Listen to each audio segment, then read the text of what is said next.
A couple of weeks ago, back on October 31st, a verdict was announced in one of the biggest lawsuits to face the real estate industry in recent years. If you haven't heard yet, the lawsuit hinges on real estate agent commissions. The plaintiffs in the case alleged that the National Association of Realtors, NAR, and several high-profile brokerages conspired to keep real estate agent commissions high at the expense of home sellers. Now, we have gotten a jury verdict, but have not yet heard from the judge about what this means. And I know that for people who make their living in the real estate industry, this is a very uncertain and sometimes frightening time. I wish we could tell you everything that is going to happen and exactly what this all means, but we don't know yet. But we can talk about where we stand today and what we know and some of the potential outcomes that could come from this case. So that's what we're going to do in this video.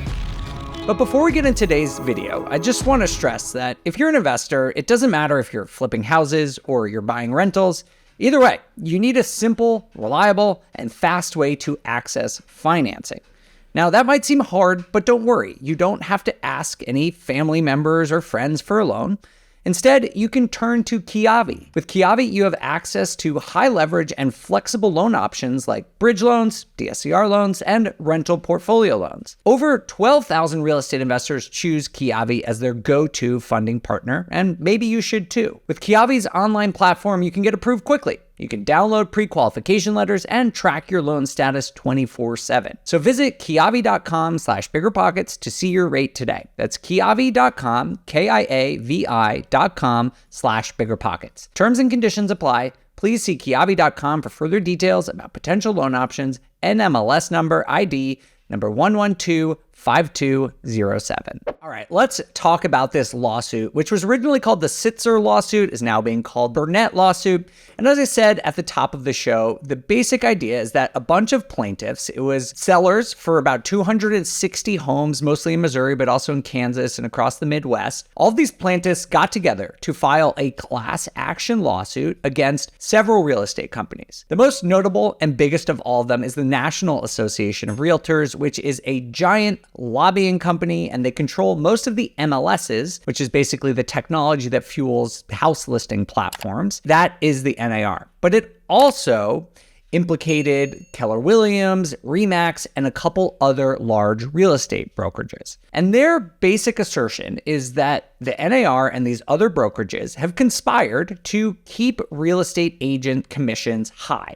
If you're not familiar, the average commission is about 5 to 6% of the home price, and that is paid exclusively by the seller. So what happens is the seller pays their selling listing agent 6%, and then typically what happens is the seller then splits that commission with the buyer's agent. And what the plaintiffs in this case have said is that that is not allowed. It's a conspiracy to ensure that buyer's agents are paid. The buyers and sellers don't have an opportunity to negotiate. They have no leverage in the situation. On the other hand, NAR and the defendants in the case say that this model where the seller pays both agents is the most efficient way for the housing market to operate. Now, this lawsuit was filed a while ago, and actually over the summer, several companies like RE/MAX and Century 21 actually settled out of court for about $150 million total for all the companies that settled. For the other companies, most notably NAR and Keller Williams, who chose not to settle, it went to trial in October, and after 2 weeks of trial,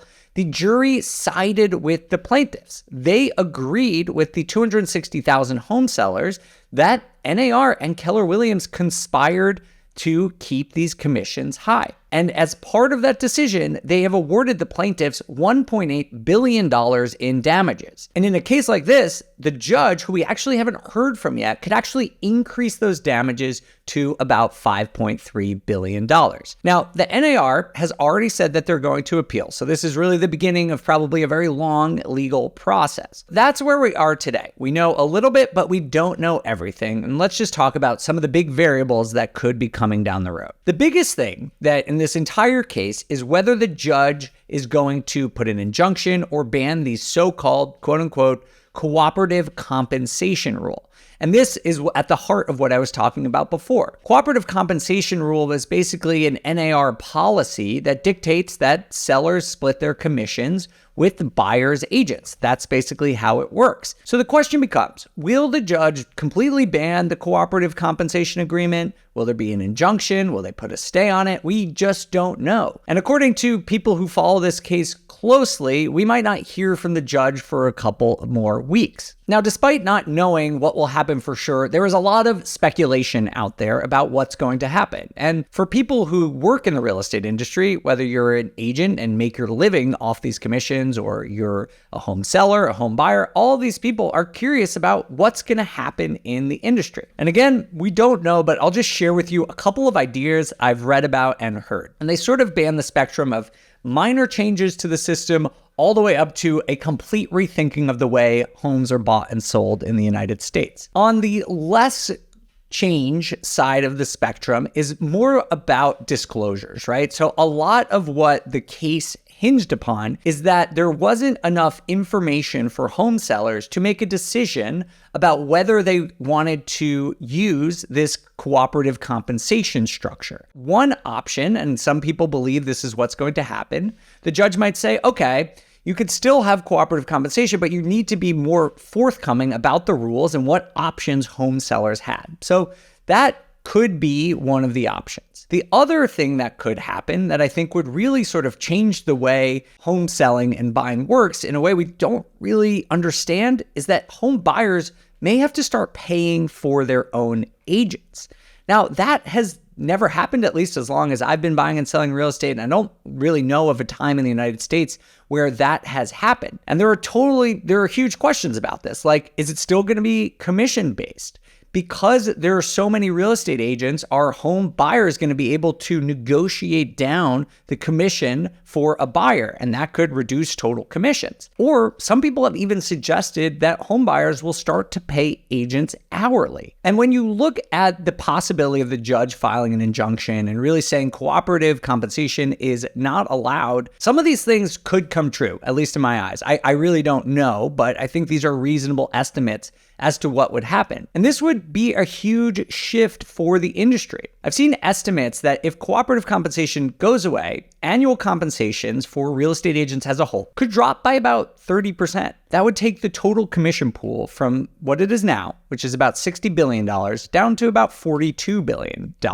And this, of course, would hurt a lot of real estate agents and impact their ability to make a living. It would also impact brokerages and other parts of the real estate industry that sort of secondarily rely on commissions, like companies like Zillow or other digital platforms. I'm not an expert on this, but when I read what experts have to say, I think they believe this is the most likely outcome at this point, is that there is some, agents are still going to be used, but there is going to be a shift in how buyers' agents are compensated, and perhaps the 6% sort of standard for commissions might be negotiated down a little bit. And then lastly, on the far end of the spectrum, which would be sort of the most dramatic shift, would be maybe people don't use buyer's agents anymore, or maybe agents get phased out altogether. Now, that is certainly possible. We just don't know what the judge is going to say. But from what I read, people who are really knowledgeable about the laws, people I've interviewed on my podcast about this say,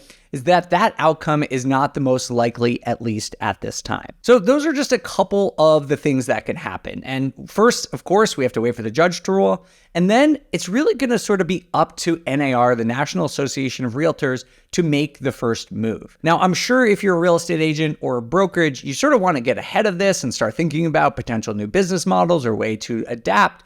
But NAR fuels so much of this industry because they control the MLS. MLS stands for the Multiple Listing Service. It's basically where real estate agents who are helping a seller go and place a property online, and then that is disseminated out to all the other websites where you might go look for a property. Because NAR controls them, they have basically been able to say, if you're going to use the MLS, you have to use the collective compensation rule. They are sort of setting the terms for the entire industry. And so until the judge rules and then NAR decides how they are going to react to this, it's going to be really hard for anyone to know exactly what comes next. And this is a really interesting time for NAR. their CEO actually just stepped down. He was already planning to step down about a year from now, and he claims that his stepping down a year early is not related to this lawsuit, but that is extremely suspicious timing.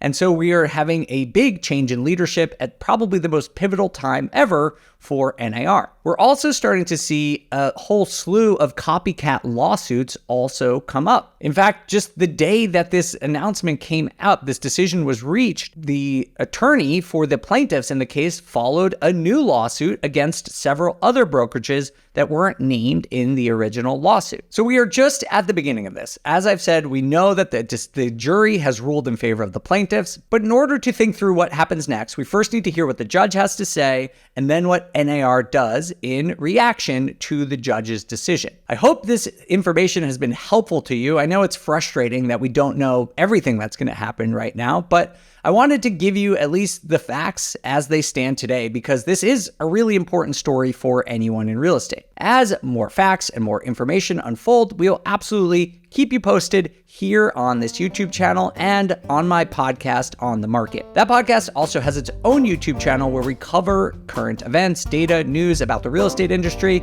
You can find its own YouTube channel just by searching On the Market. Thank you all so much for watching. My name is Dave Meyer for BiggerPockets, and I'll see you next week.